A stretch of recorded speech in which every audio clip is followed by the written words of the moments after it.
Here. So everyone, Daniela is LACE curator since 2016.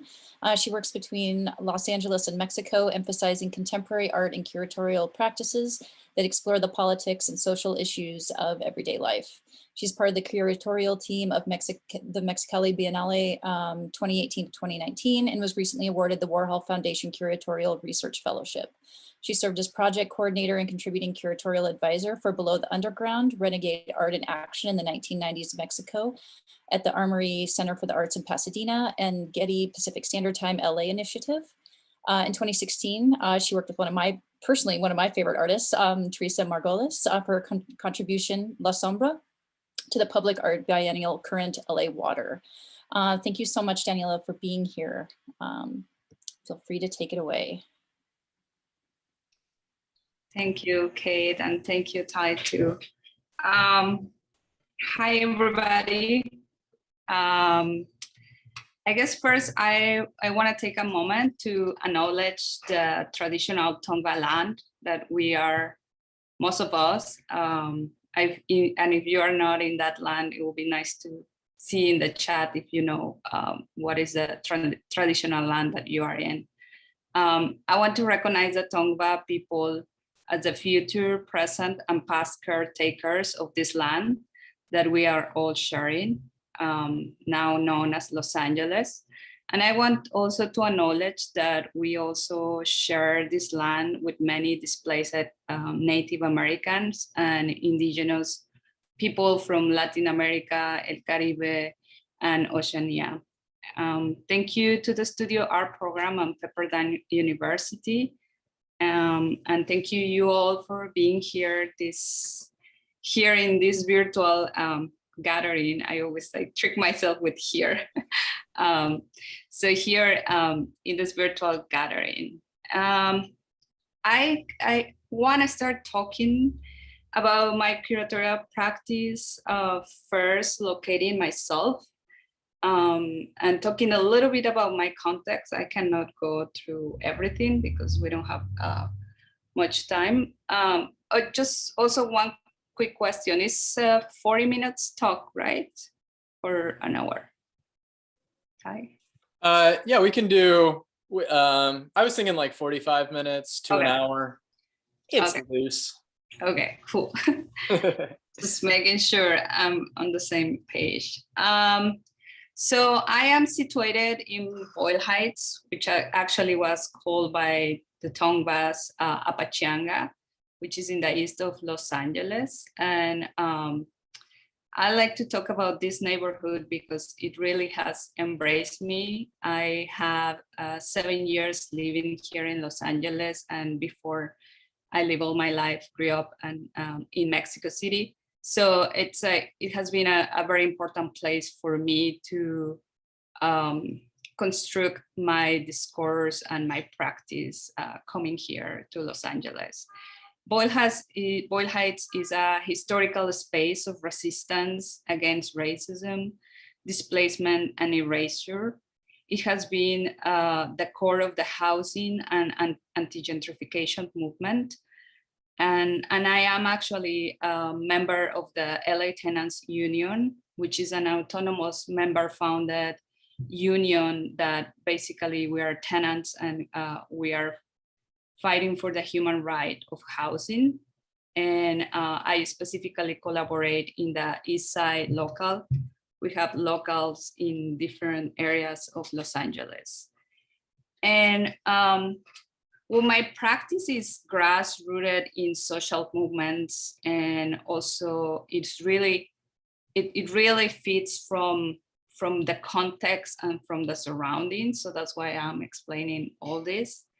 And also, like, I come from a background that in Mexico, when I was studying arts, there was like a strong revision of the history of contemporary Mexican art from the 60s to the 90s, which had never happened before, or there was like a few things, a few revisions of that history, which is like a very important influence for my practice.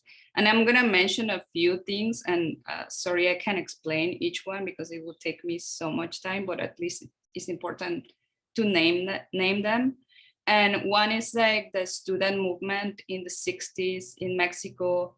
Then in the 70s, there was a generation of Los Grupos, which it was a movement of artists collaborating in collective, like a big, really, really big movement of different collectives emerging and experimenting on the street and the social.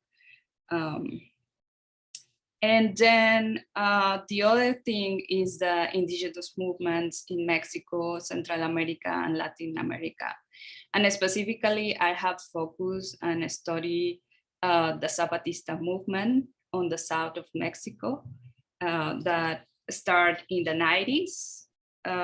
Well, when I was like a teenager, I was like very influenced by that. And I think like the whole Mexican society. And I have had the fortune that to visit the autonomous territories of the Zapatistas and learn from them. And that has been also a very important school for me. So yeah, I'm interested in looking to social movements because they emerge out of the structures that we are always like, you know, I come from an academic background, but I wanted to get out of that very established structure. And my way to get out is like really looking into these social movements that also are important collective knowledge that exists there. And so, and that doesn't mean that I'm like glorifying every social movement or that I'm romanticizing it. I just think it's really important to look into that collective knowledge that you know, there's failures and then there's different controversies around it. And yeah, I use it like as a tool, like as a resource of knowledge. And in the recent years, we have been seeing a very strong discourse about decolonization. And I really inscribe myself in that, more than being part of that, like just being active to try to decolonize my practice and yeah, my practice. Yeah, and then just like my very specific interest to indigenous movements is because they are basically the ones that have been holding the resistance since hundreds of years. So if we want to talk about decolonization, I think we need to look into these movements. I understand my collaborative curatorial practice as a space of constant testing, like experimenting and allowing myself to make mistakes, but also opening the space for others to experiment. I see it as a multidimensional practice, active in decolonization, a trans-feminist practice that I will talk a little bit later more about it, but basically it's like building strategies and alliances in a very basic way. It's like a more deep concept. And my practice also looks for coalition and is in coalition, is experimental and open spaces. So now I'm gonna share my screen. So just wanna like, you know, share my context because it's important for me to, yeah, like I'm trying to like break these binaries of like curator, professional, curator, career, you know, like my curatorial practice is an extension of my life. So I also want to recognize those experiences.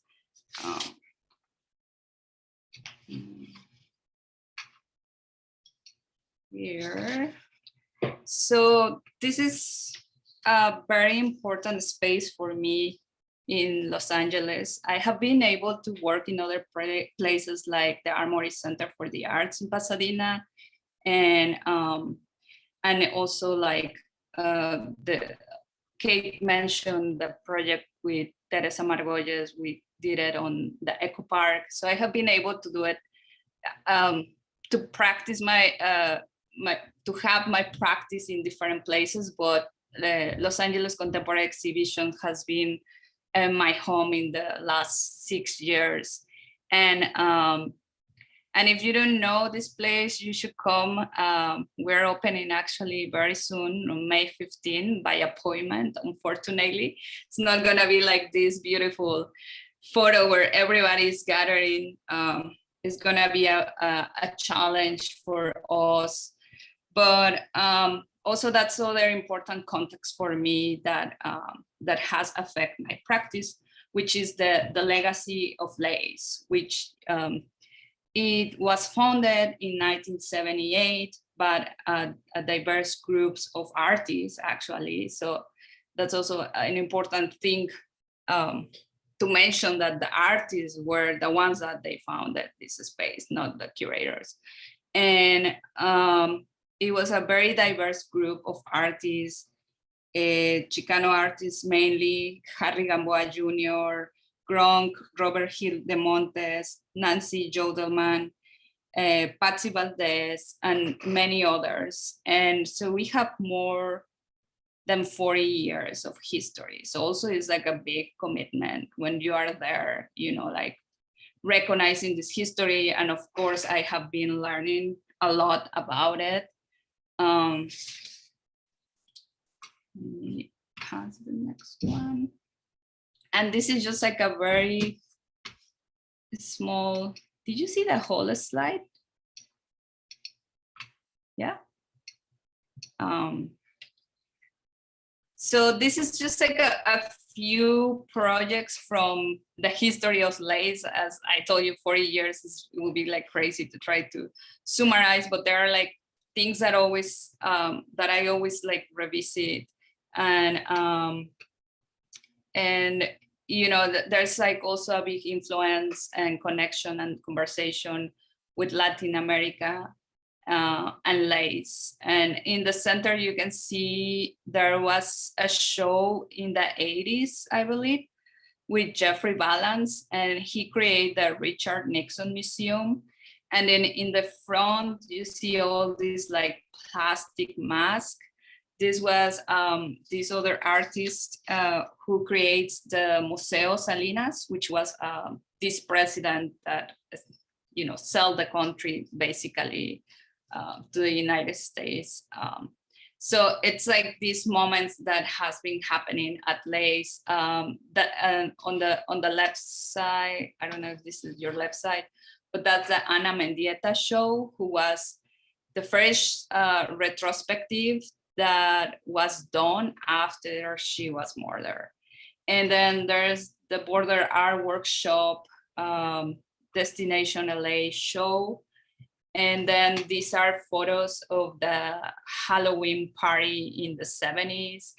And this is a character from, he's a singer from a punk band called Gender Trouble. So just like in that context, that's where I have been able to, like, you know, do these testings. So I'm gonna talk to you about this show called Unraveling Collective Forms. And I just chose to focus on this one, so you can see what I'm talking about when I'm saying multidimensional and transfeminist and like active in the colonization. I feel like you will, as you see how I build this show, maybe you can understand a little bit. So it's not that conceptual, it's more like actually active. So Unraveling Collecting Forms is a show that I did in 2019, and it was inspired by this artifact, which is now an artifact, but in the Inca culture, this was like a multi-sensory language, which was formed by notes, and it was and by colors. So here what you see, there's like a narrative, which is like really amazing. And basically Kipu means talking notes. So the artist, Chilean artist living in New York in exile for many years, Cecilia Vicuña, has been using the figure of the Kipu. And for me, it was very important to use this as a structure to build the exhibition, because basically it points out to vanished narratives.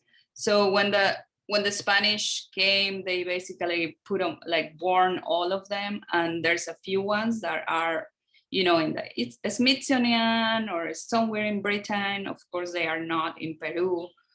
So it's also, again, this like erasure. And Cecilia Vicuña used it, but in a very free way, and you know, like transpassing concepts of language and time. And then her body of work is very based on this, but also not only focusing in this ancient knowledge, but also addressing the clash between the Western and Andean world in that time. So she used it in a very poetic way. This is called Chancani Kipu, and as you see, it's on spoon wool, and it has like the language, like the Western language, which also it doesn't say anything. It's just like a, you know, a construction or a deconstruction. So this piece was the part of the part tour of the show. That was like the first, the entrance of the show. So here you can see a little bit more about it. And I want to read just a little bit of, it's just a small thing from Cecilia Vicuña, because she's also a poet. And also my practice is very inspired of using poetry. A poem in a space, a way to remember, involving the body and the cosmos at once. The artist's future are tracing from their own geographies and context. So the selection of artists are not only from Latin America, there are like different contexts, and I decided to use, you know, very, very different ones. So we can like really look into collective resistance and collective forms. So basically I was trying to knot together artistic reflections centered around collectivity, autonomy, and group manifestations that crack the system. And when I say crack the system, like that, try to break the system. This is, I won't have time to explain each artwork, but I'll just mention that this is a wonderful installation by Mercedes Dorame, who is a Tongva artist, and who also is very interesting because there's so little information about her ancestors, and she also is in charge of, like, when there's like a burial, she like goes there and recognize and take the elements. So she used that knowledge to reimagine her traditions. So all these photographs that she builds in the landscape, actually this very last one is in Malibu. So this is a whole like reimagination, which is very interesting, because totally the opposite of archaeology or like an anthropologist.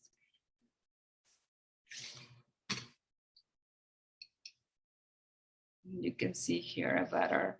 That's like cinnamon that she used. And for example, that is like a very specific cultural symbol, but she just used it because the color resembles the color of the specific lands that she works on. And I'm very interested in this like breaking things moments of artists. Here you can see there's salt. These like stars are reproductions of stars that she has found in buried sacred places. And you know, like the thread is just her own, like it's her own elements. This is a picture of Harry Gamboa Jr., a photograph related with the Sixth Expanse Bridge in Boyle Heights. And it's like a series of photographies. For me, it was important to show this one where everybody was holding this bridge that was demolished a few years ago. And now their developers are building a giant monster across the river, and it's gonna cause a lot of like, again, displacement and gentrification. So this is how I really like to build the spaces in a way that also many things can happen inside the exhibition, and I'm gonna show you. And some of this artwork also were created in collaboration with the audience. This is an artwork by Carolina Caicedo. They were 100 portraits of environmentalist women, and she called it from the series of my female lineage of environmental resistance. So again, this is like a very interesting way to address, and that I align with this practice of like building your own genealogy, bringing different things together, and to kind of like grassroots. This is her, and this was part of the exhibition. So most of the artwork have like an action or like an activity around it to complement each other. And here what she did, it was called Oral Histories of Environmental Resistance. And she invited this collective called East Yard Communities for Environmental Justice to share their stories. They are from East LA, and in that there's like specific areas that are very contaminated neighborhoods that, you know, the government just use it as trash land, but people lives there. So this is like a very interesting activist group, and that is multi-generational. And it was really amazing because they were just sharing their histories of life. And this was a teenager. She was like 16-year-old, and she was really, really amazing. So talking about social movements and collective knowledge, oral histories are a very important element in my practice too. And then during the talk we gave, Carolina gave like a piece of cord to everybody, and then she asked to react to what they were telling, like doing knots. And yeah, and this one was like our collective kipu made after that activity. This is other part of the show. This is two artists from Puerto Rico, one living here in Los Angeles, and Jorge Monica lives here and Jorge lives in Puerto Rico. And it was like a collaboration, was called A Dangerous Foreigner. And it was inspired about this anarchist and feminist writer and theorist, Luisa Capetillo. And she was in the 70s very interested in the tobacco factories. While people were rolling tobacco, she will educate them. Well, not educate them. She will like read to them, and it was like a pedagogical test that she was doing, and it was in the moment that there was a lot of union labors. So I'll just show you this. One of the events that they did was called Libertarian Essays, and we use the Spanish. And if you see this part called Minok, that's Tongva. Yeah, this was a very, very, very special moment because they were trying to weave together very different type of knowledge. Jorge, on one side, he has been studying a lot of art craft from the island, and which is also disappearing because of capitalism. And then on the other side, Monica has this specific research about this anarchist woman that was doing a lot of labor work, and this listening practice and reading practice. She was like trying to do that. And at the same time, we invite Julia Bogani, who she's sitting here in this table. Unfortunately, Julia actually passed away a few days ago. And she was an awesome Tongva educator. She really researched and rescued and was working in the rescue of the language, because it just has been erased, that even she that was very involved in this, she wasn't able to talk Tongva. She has been doing a lot of studies. And yeah, unfortunately, she's still with us, and I think we should keep honoring her work. You should look, if you are interested in her work, Julia Bogani. But here she was like teaching us some traditional weaving from the Tongva traditions.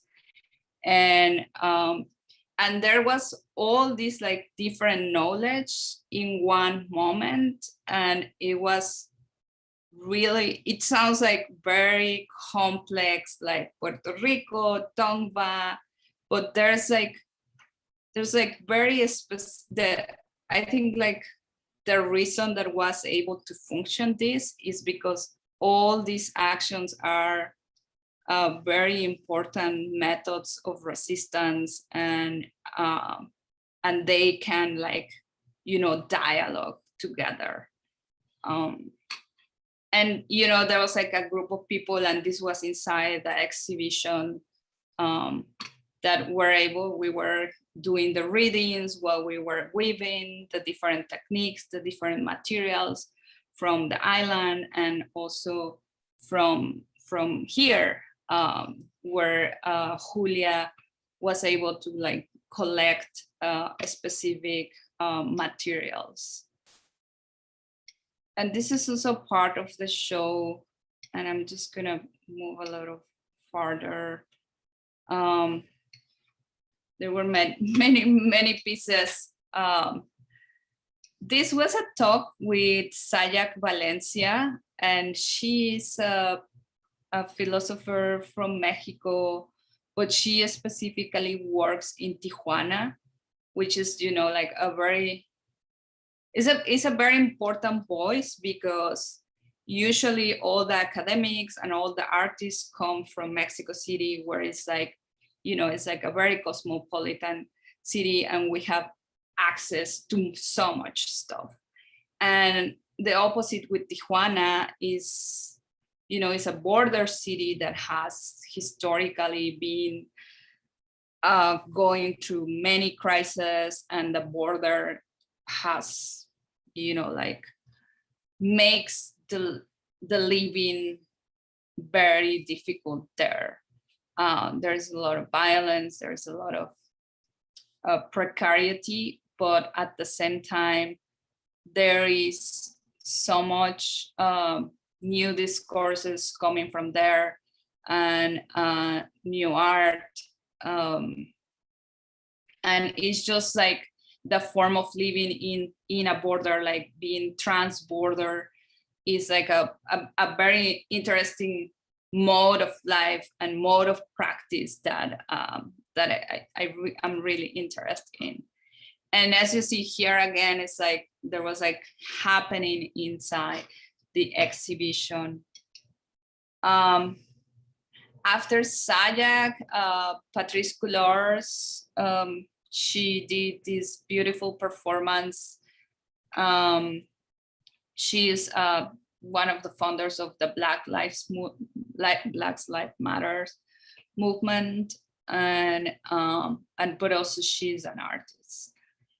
And then on the other side, it's Demian Dinejasi, who is an artist, indigenous artist from Portland, from the Navajo group, and Holland Andrews, who is also from Portland. They made a very interesting performance. Just forget the name. An Infected Sunset, and it's a poem that they wrote about when the Orlando nightclub shooting happened, and then in the midst of Standing Rock. And it's like a really awesome performance. The book exists if you want to check it. So just like these two are performance. So also like for Lace has a huge history of performance, and I also like try to bring that practice into my curatorial projects, which is very interesting because here in Los Angeles there's a lot of artists working on performance, and in Mexico it's like a discipline that people doesn't like it. It's not good. But well, that's a whole thing. And before, I'm gonna show you a video to make it a little bit more dynamic. If you have any question, please tell me. I just want to read this quote of Sayak Valencia, who I was talking about, because she makes this very interesting proposal that I feel like I'm very interested in use it as a methodology and as a way of perspective. So it's here, and I'm just gonna read it because it's very, very specific. And this is what transfeminist perspective, and just a little bit of context. She's coming from also studying all the white feminists, which is an important contribution for the work, but also studying the Latino, the Chicanas, the Black feminists. So she has like all this like perspective, and she's reclaiming a space.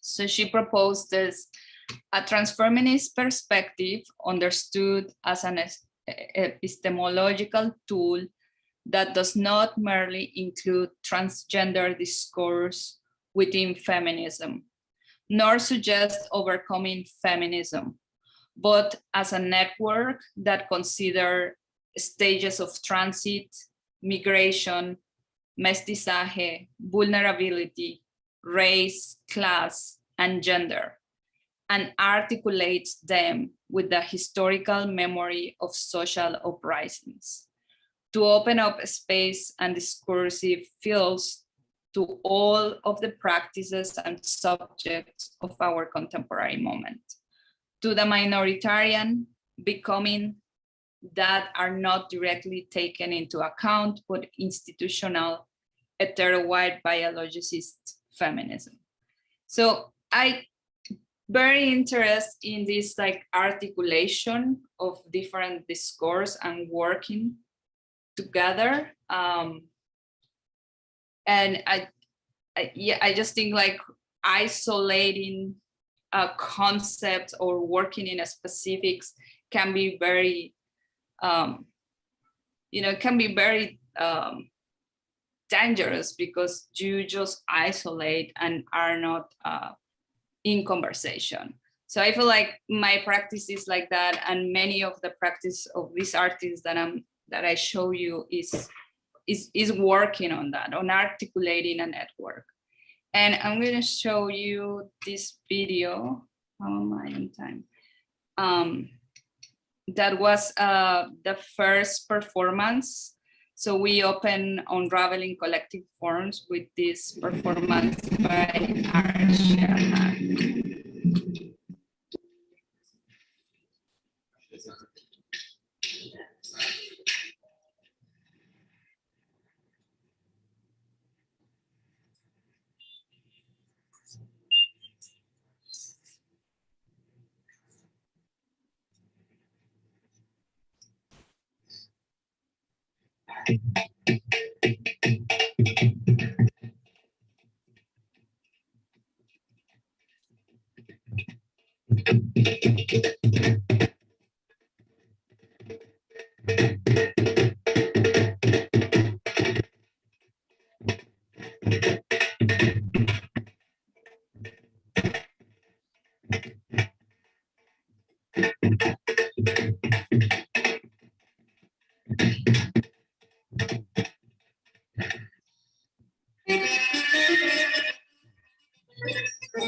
اللهم اغفر لحينا وميتنا وشاهدنا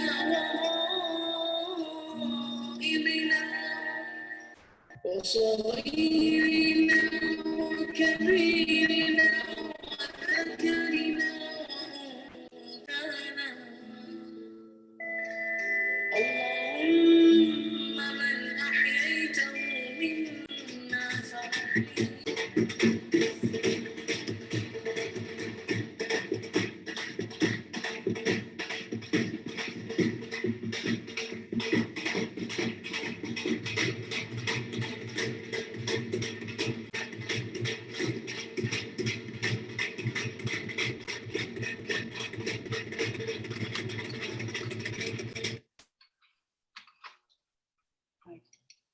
Hope you were able to hear, right?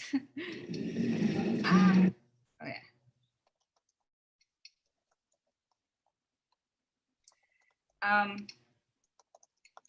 Just want to pause it here. Yeah, this was called, this performance by Arsha Haq was called Ajnabi Milan, which is in Urdu, one of the language of India, and it means a stranger's union.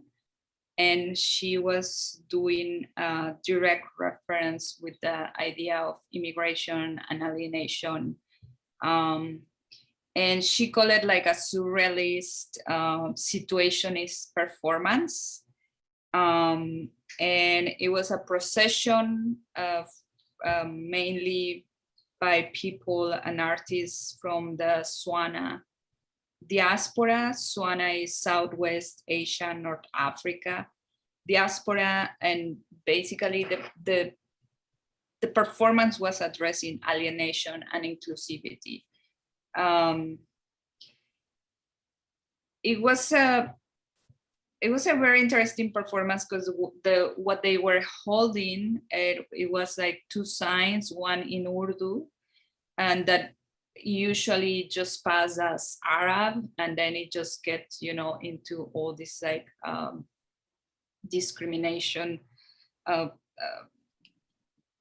prejudge, and it means I was a stranger and you welcome me. That's what it says on the, which is also a phrase from the Bible, and it was very interesting that she decided to use it coming from like a Muslim perspective, and she wanted, to talk to the immigrants that are around in Los Angeles, to the people that constantly alienate immigrants, and it was just like a procession that it didn't need to explain too much. It was just like a moment that happened, and it was like a collective strategy.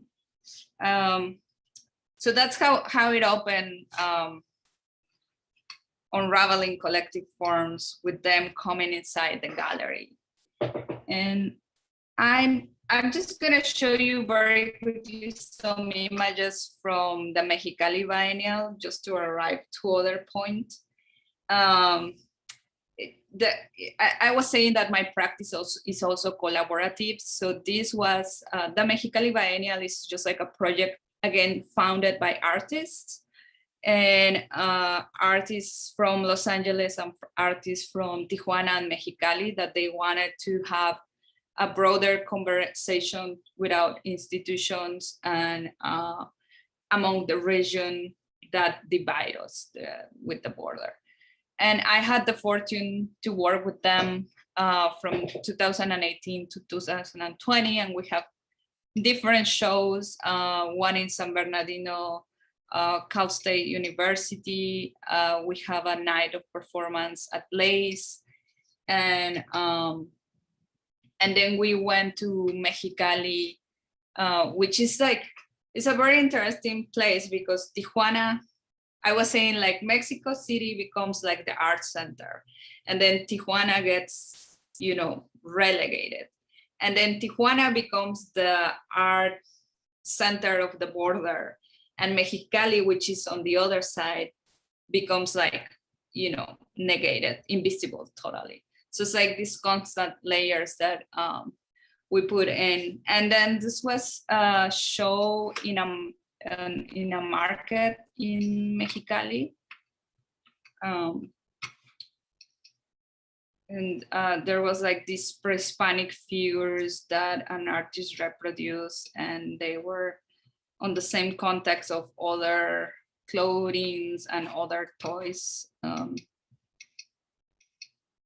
I'm just gonna show you this. So basically the Mexicali, we were elaborating around the myth of Calafia, who was a Black woman warrior that ruled the island of California.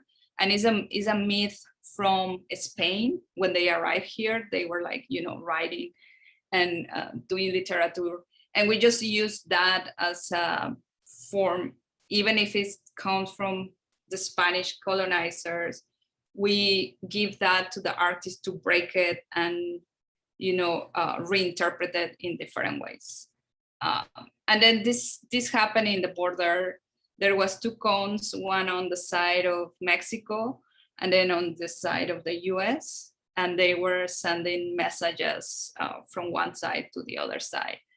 Basically on the other side, on the US, there's nothing. So it was just two artists and our team.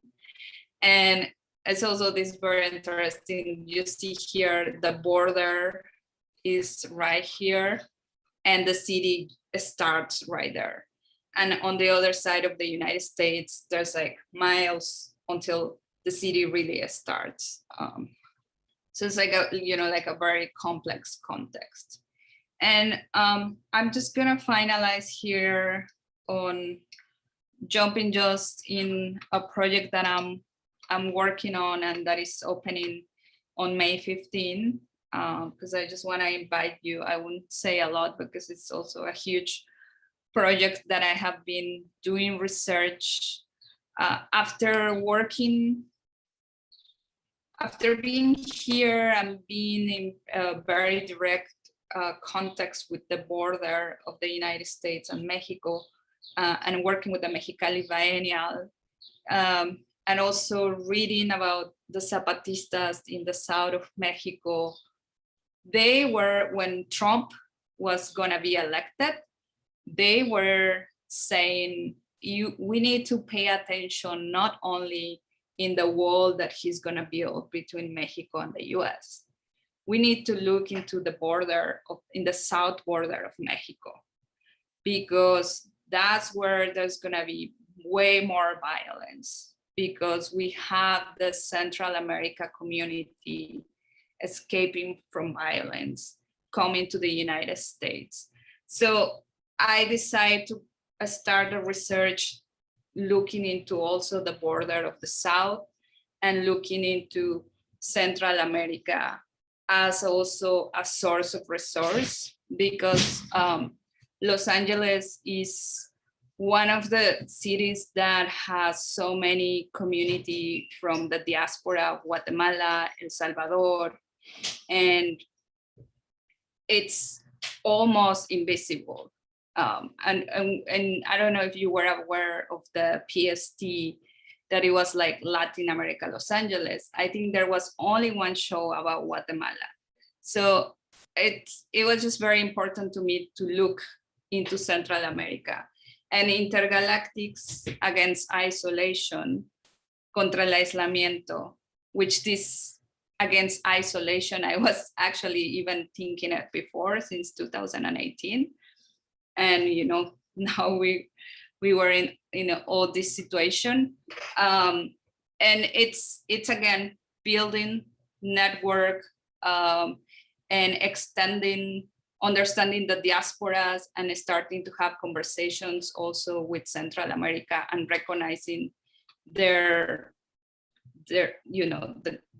presence here in the United States. And we're gonna have different artists. The Fire Theory is a collective from El Salvador. And this is a very interesting piece about the kids on the cages here in the United States. And actually that's one of the things that actually makes me start thinking about this project, how kids were isolated in these cages. And just to finalize, I want to invite you next April 6th, we are actually presenting one of the projects of Intergalactics.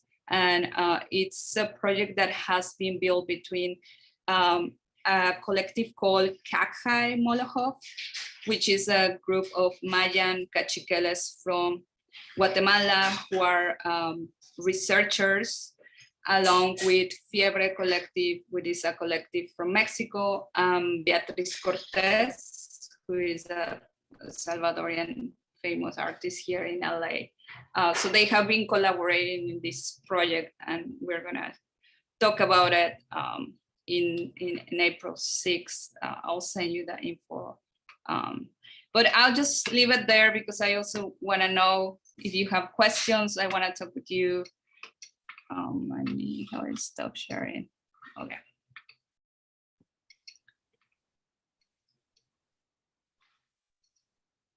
Great. Thank you so much, Daniela. Does anybody have any questions?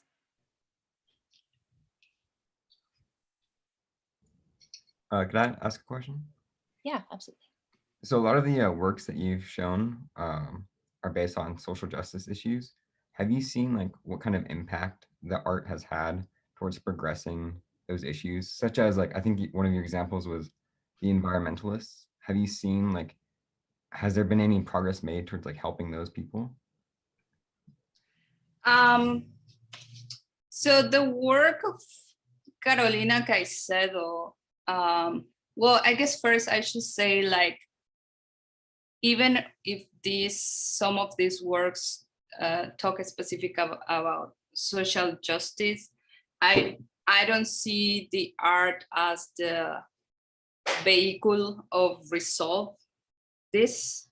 I think it of course is like contributing, and it's an open space to have discussion and to bring different people from different arenas to talk.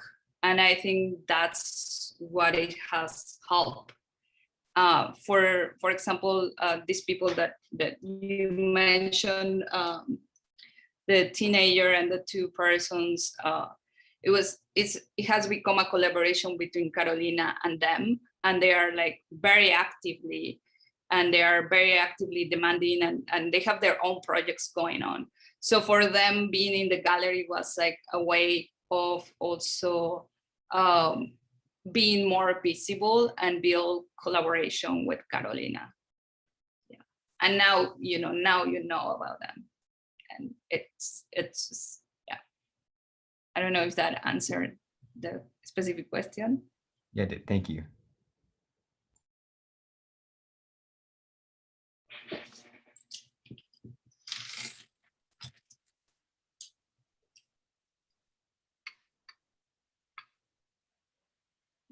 Anybody else?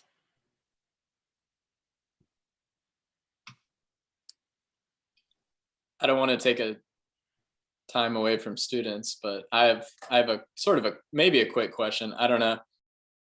Daniela, how did you come up with the title Intergalactics? Like, I'm interested in that sort of sci-fi reference, or so that's where I go. I don't know. Yeah. Thank you for that question. Intergalactics come from a specific reference from the Zapatistas, because in the 90s, I think it was 1996, after they uprised in arms, and it was the Mexican government tried to devastate them, but there was like they were able to communicate to the whole world, and that's why they call it the cyber guerrilla.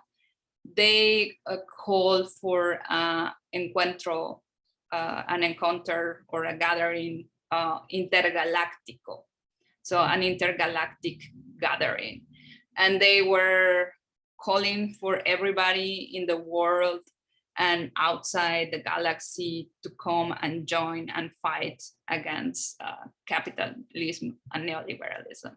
So it comes from there, and I put at the X, thinking, in gender, and the gender movement. So it does, that the Zapatista movement is very interesting because it does have a lot of like fiction and poetry, and then they like weave all this in. It becomes like a very playful movement that not necessarily has like a very like theory, even if is also very like Marxist and has also this influence. But first is these narratives, fictional narratives. Yeah. It's a great title. Thanks. Thank you.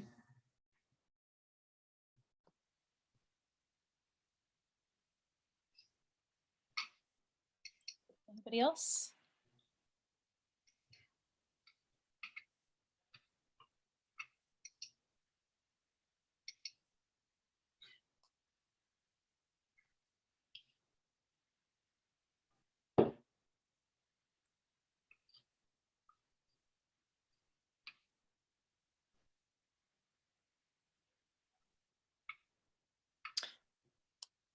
I got more. But I'll wait a minute. I'll wait a minute. I know. So also I share a lot. Sorry, I always tend to share a lot, and I also recognize silence is also processing. So thank you.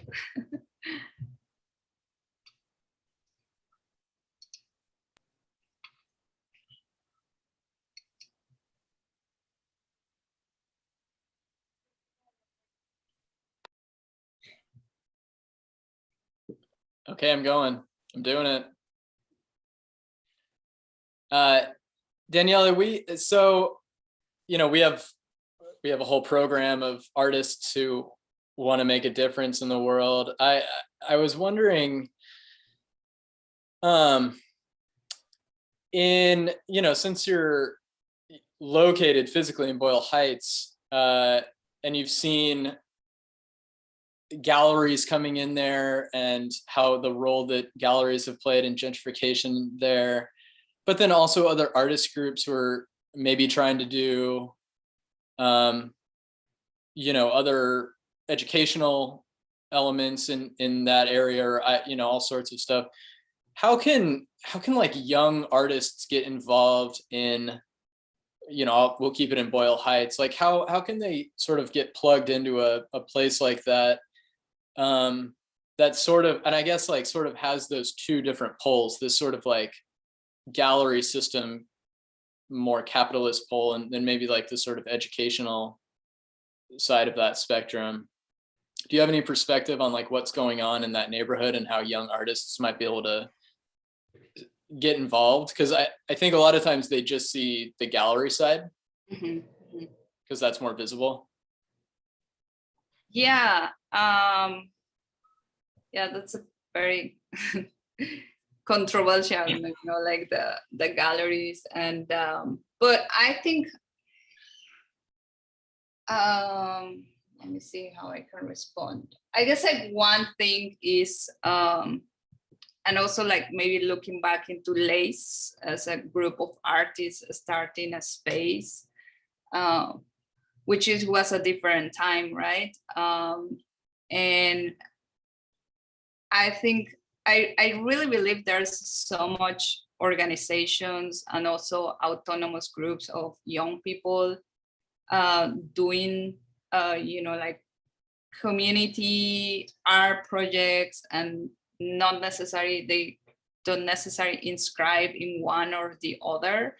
So I would say like kind of joining or just even getting to know those kind of projects that are outside of our art world, which is what you were saying. That's right, we are more familiar with galleries, and but I feel like once you start getting involved in specific arenas, I mean, for me, my point of access was Unión de Vecinos, which is the East Side local of the LA Tenants Union. And it's a group that has been fighting for anti-gentrification since the 90s, but I would say also like if for artists, it's just important, like just like the exercise that I did in the beginning of where I am located, what's around me, it's doing that research can give you access to see other things. I feel like that's very, very important, because we are like so against this thing of against isolation. We are so isolated in our own disciplines, in our own work, that we don't see what is happening out there. And sometimes we just think that we are doing a really awesome project, but we haven't realized that 2 blocks away there's like families being displaced. So I think that's the part, like kind of situating yourself and recognizing what's around you. I don't know if that's exactly an answer. Yeah. No, I think that yeah, no, that makes total sense. I think it's a great answer. And also that doesn't mean that like, like I'm like I'm not against galleries or art spaces, of course, because I work in one. But I think it's constantly so a good exercise is constantly checking ourselves, no, like being autocritic of what we are doing, and because it's very easily to fall in the big structure, and artists like you are actually trying to break the structure. So I think like constantly questioning the space or our actions or the actions, and also questioning not necessarily in a contestive, how you say contestation, like confronting way, but like you can make a space to dialogue and have those questions. That's helpful. Thank you.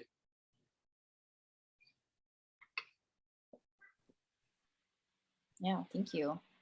All right, I know we've got some one-on-ones planned. Do you want to take a quick break before diving into that, Daniela, or would you rather just go right to it?